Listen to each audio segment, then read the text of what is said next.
Good morning, good evening, and good afternoon, wherever you are on this planet. Japan 28, Scotland 21. Well, I'd like to say that this has been a fantastic Rugby World Cup. I'm so happy and glad that eventually they got this, the RFU got off their fat asses and got it to Japan. Martin Johnson, I remember years ago, was consistently campaigning. God, I need to put my teeth in. Oh, there we are. I'll put them in. Consistently campaigned to try and get it across to Japan. I think the next venue should be again in Asia, either Hong Kong, Seoul, or China. These are the places where they could hold it fairly well. Where else could we do it? Not sure about India. And then, think about going to, whether we like it or not, the US, or even Argentina. Argentina, I'm sure, would be a really good place. Uruguay would probably be a good place as well. Or even Brazil.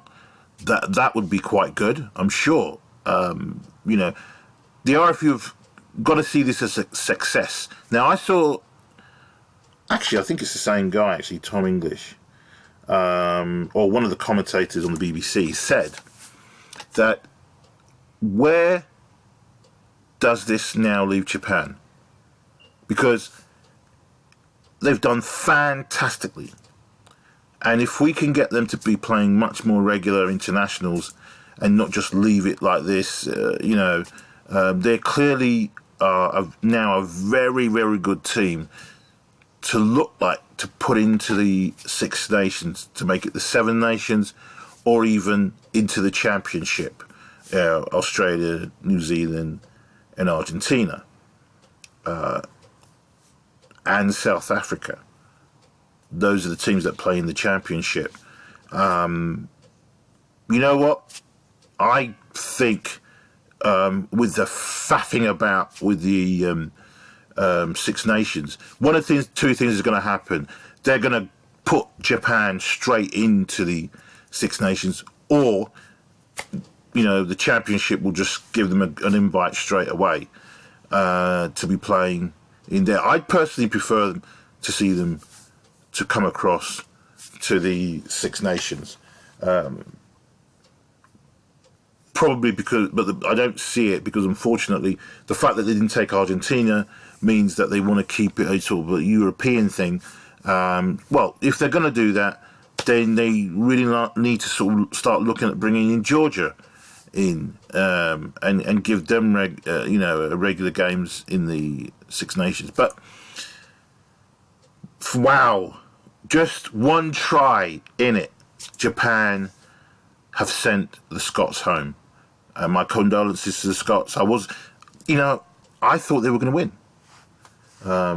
but my predictions in the last couple of years have been really poor. I wrongly predicted Brexit. I wrongly predicted that Hillary Clinton would get in. Thank the Lord she's not in. I predicted that the Scots would leave the United Kingdom. So I also predicted that we would leave on March. I think it was March, the end of March, or for Brexit as well. And I've been wrong on all counts. So, unfortunately, Scotland are having to pack their bags and they'll be going home or watch the rest of the tournament, whatever. So, let's look through this. This is just epic. This is fantastic. And you see, the thing about this, I absolutely love rugby. It's my number one sport. I really, really do love rugby. And when England won, the thing about that, it was like when South Africa won in 95, and the fact that it was played on the African continent for the first time. Was it the first time? Yeah. and it reverberated around the world. And even my uncle, who was a football fan, didn't know anything about rugby. He knew about American football because American football are always in some shape or form in American movies, so people around the world recognise American football. But rugby is not so much. And so when I first went back to Nigeria in '95, my mother had informed my uncle that I used to play rugby. And and I remember when I was walking around some of the bars and just generally, when did I go back? I actually went back, I think, during the Rugby World Cup, actually. It was some of the matches were being played on the screen and people were seeing them. And so that shows you a country like Nigeria that was, soccer dominated. Was there people were watching this game that clearly didn't understand in comparison to soccer. But, my uncle said, "Oh, I'm so glad you've stopped playing that game of, what's it called again? Rugby?" And I said, "Why is that?" He said, "Oh, that game's too tough. It's too tough." And so I just burst out laughing. For me, it was natural. I mean, I wish I could go back in time and do the things I should have done to have continued to play my game. I stopped when I was 24 for various reasons. And then I'd come down to London, and the only place that I could go would have been to Blackheath Rugby Club, which was, I think it was 2-3 buses to get there from where I lived. And then I'd started working for the telecommunications company I'd worked for. So it was really, really difficult. So I tried to join the one that was the telecommunications company. And what happened, I heard it had been disbanded because there wasn't enough players. So that was annoying. So yeah, rugby's a great part of my life. I think about it every day. I really, really enjoy the game, and football has nothing in my life. I don't watch since 2006. I have not watched any international football. Don't listen to it. I don't care when England plays. I'm not interested. The last match I saw was England against Germany, and I fell asleep because I have no connection with football anymore. I really don't. I have much more connection with cricket, which is another game that I dearly love and I've played in the past. So, these are the two sports that I really, really do love, cricket and rugby. They have very much a connection to each other. Unfortunately, it's a game, both games are seem to have been played by, certainly in England, posher people. I think that's the reason why England struggle, because the people who play soccer are very much working class people a lot of them would be really, really good rugby players if we had caught them much younger. And I mean, Danny Kerr is an example. He could have gone into. I think he was trialling for Sheffield Wednesday, if I remember. And his mates, who were, because I used to live in Sheffield myself, his mates just said, "Look, why don't you come down to the rugby club?" And so he went over, and he's now a great England player. So, but the thing about this that I'm really, really excited about, is that the rest of Asia are seriously going to take notice now. China's got to be looking. Really, really has got to be looking now at rugby. Hopefully Russia will kick their players up the arse and they'll put more money back into the game, which they stopped playing in the 80s when the wall came down, well, before that, whatever.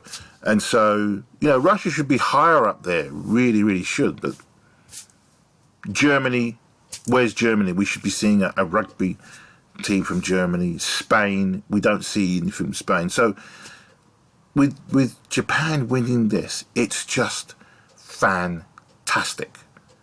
It's brilliant. It's unfortunate the Scots are going home. But the plus is that, this dream will continue to go on. And the Japanese will get behind even more. So the Japanese have got the Rugby World Cup and they've got the Olympics next year. I mean, this is good for Japan.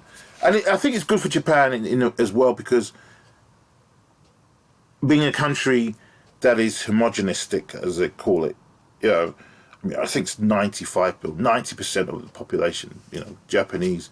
I think to see the world coming in to a degree in the rugby, and in next year they'll be, the rest of the world will definitely be coming in more, and hopefully this will open up Japan even more to the world. I mean, it's open, but it's not, their sort of immigration is very restrictive on a lot of levels.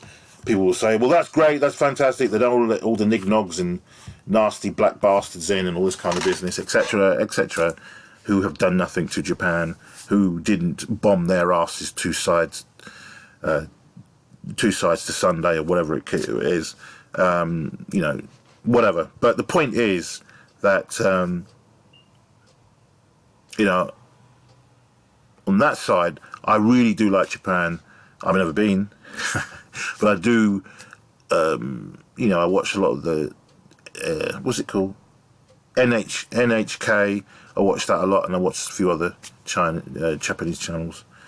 And I will be going out there. I think that will be my first trip, will be to Japan, hopefully in the next couple of years. So congratulations to Japan. Well done. And onwards and upwards. So let's read through this. Scotland crashed out of the Rugby World Cup at the pool stage for only the second time after being beaten by an irresistible Japan.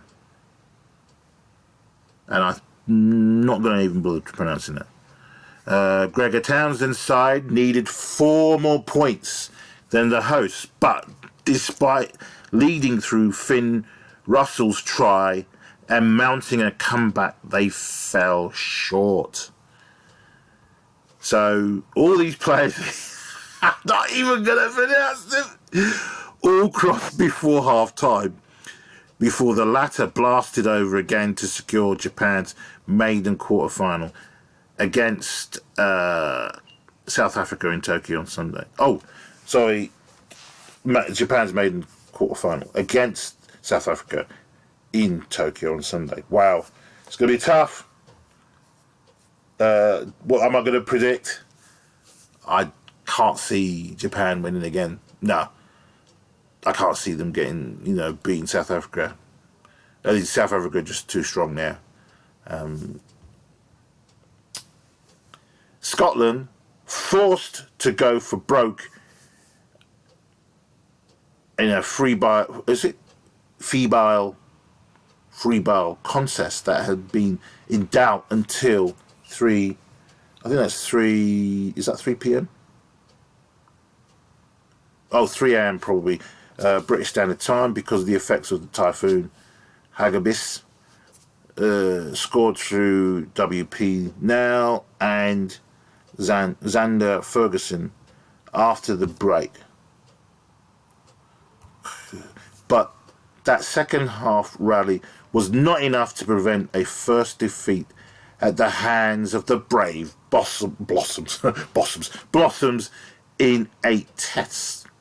The result also means Ireland finished runners-up in Pool A and will face the mighty New Zealanders in the last 8 in Tokyo on Saturday. So, 2 fantastic matches next week. I'll be sitting down with my crisps and cans of Coke and whatever, and I'll be watching that. That'll be a fantastic match. We're now getting to the meat and two veg of the Rugby World Cup. After a horrendous Saturday that brought death and destruction, it was a minor miracle that the game went ahead in the first place. A roaring tribute to the people responsible for clean-up after Hibis, whatever, the hurricane battered this area 24 hours earlier. There was a moment's silence for the stricken in a stadium that heaved with emotion and power. The home national anthem was haunting and ominous, a moment of foreboding for the Scots. The visitors had hoped that the sense of occasion might get to the hosts, that the pressure would grind them down as they pushed for a quarter-final against the Springboks next weekend. So much for that Tin Pot theory. In their minutes of total dominance, before Scotland came roaring back, Japan were full of inventions and pace. Their accuracy while playing at full throttle was astonishing. Every Scotland mistake was punished. It was absolutely relentless. I fucked that up, sorry. And magnificent. What a game this was. I need to watch it again. Just brilliant. Brilliant. What an occasion. The Scots had a great start, which was played at a bewildering pace. Russell's cross kick and so on and so on. I'm not going to go through all that malarkey. But just to say, it was just, there you go, one of the try scorers there. So he crossed twice. So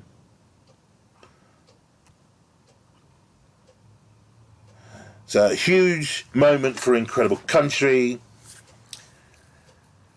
3 minutes into the second half, Japan scored again, blah, blah, blah.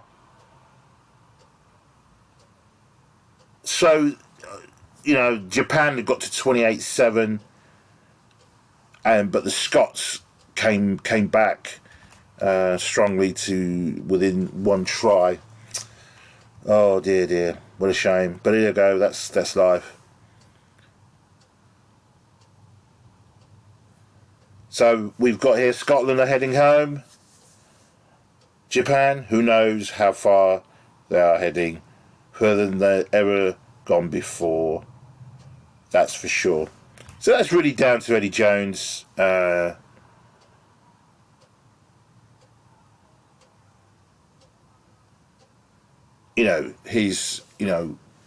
was the one that started this. It was his hard work. I didn't realise he was half Japanese, which is... I would suspect that he was Asian of some sort, but, it turned out he's actually half Japanese. So, there you go. Japan are just the fourth non-tier one side to reach the quarterfinals, and the first since Fiji in 2007. Scotland have failed to make it out of the pool stages for just the second time. Also, they failed in 2011.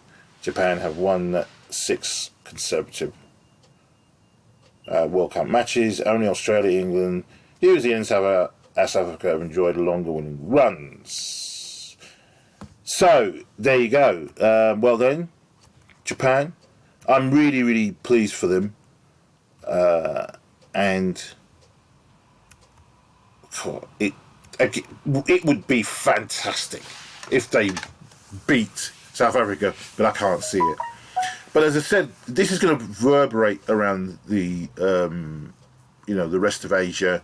It's going to bring more people into the game of rugby, which deserves it, because it should be the number one sport, certainly past football.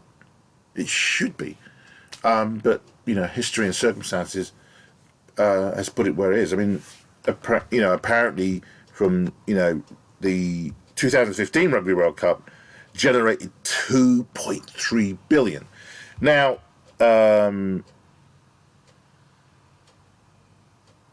soccer generates over 6 billion. The football World Cup generates 6 billion. So rugby's got a little bit way to go, but you never know. This one hopefully will definitely hit the 3 billion, and maybe even more. And start hunting down football. So within the next 15, 20 years, rugby and football could be pegging neck and neck as world sports, because we need to. The RFU has got to start doing more effort in getting games played other parts of the world. Like I think I said before, parts of South America. God, you could take this to Brazil. Take a chance. Take it to Brazil, a country that is just football mad. Take it to Argentina, that would be fantastic. Take it to Uruguay, take it to America, again, that would be fantastic. Take it to Canada, again, that would be great. You could even look at taking it to maybe West Africa. Perhaps not Nigeria, but certainly Ghana. Nigeria, in the sense that it would have to spend a lot of money in, sorting out the stadiums or maybe building new stadiums. But perhaps Ghana could be the place to take it. West Africa, that would be great. Perhaps India, maybe not, and so on and so on. But yeah, this is great. This is fantastic for rugby. Unfortunately for the Scots, as I said before, not so. But I'm very, very excited for the future of rugby. I for me, I want rugby to be the global game that football is, that the Olympics is. It really needs to be that global game. You look at American football, it's a global game that's literally, 90% played in America. So rugby needs to become, that global game that everybody will want to play. Anyway, I've said my bit. Thanks for listening. I'm signing out. And remember, everybody, that the devil always laughs harder than you. Good day.